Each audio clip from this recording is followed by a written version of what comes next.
Olá, estudantes da segunda série. Nesse vídeo nós vamos falar sobre histologia vegetal. Vamos lá? Bom, a gente começa com a histologia vegetal no dia a dia, né? Aqueles tecidos vegetais que nós utilizamos no dia a dia. E esses tecidos aqui, por exemplo, tem a fibra de coco, que é utilizada no isolamento acústico, por exemplo, das paredes, né? Na constituição de paredes para fazer o isolamento. Além do artesanato com fibras, né? Nesse caso ali está a bananeira, mas existem várias outras, por exemplo, o sisal, né? A juta, que são fibras utilizadas no artesanato, ok?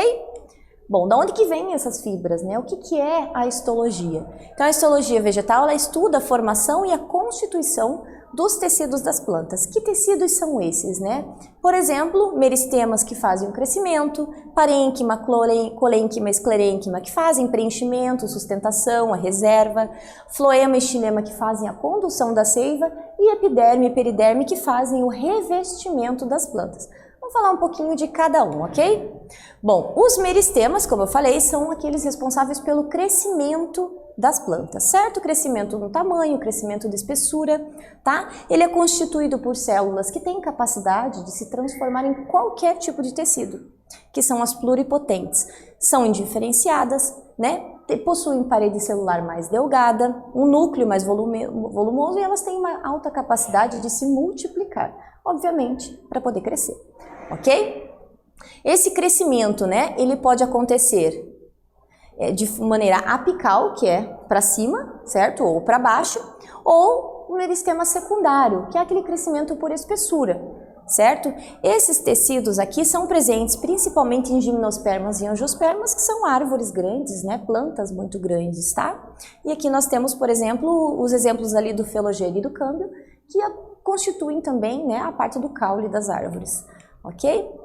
Os parênquimas, né? Parênquima, esclerênquima, colênquima, são aqueles de revestimento, né? Então, por exemplo, eles têm ali o preenchimento, podem ser, né, responsáveis pela clorofila, né? Por produzir, para fazer a fotossíntese, e também podem reservar substâncias, armazenar substâncias, como o amido, por exemplo, ok?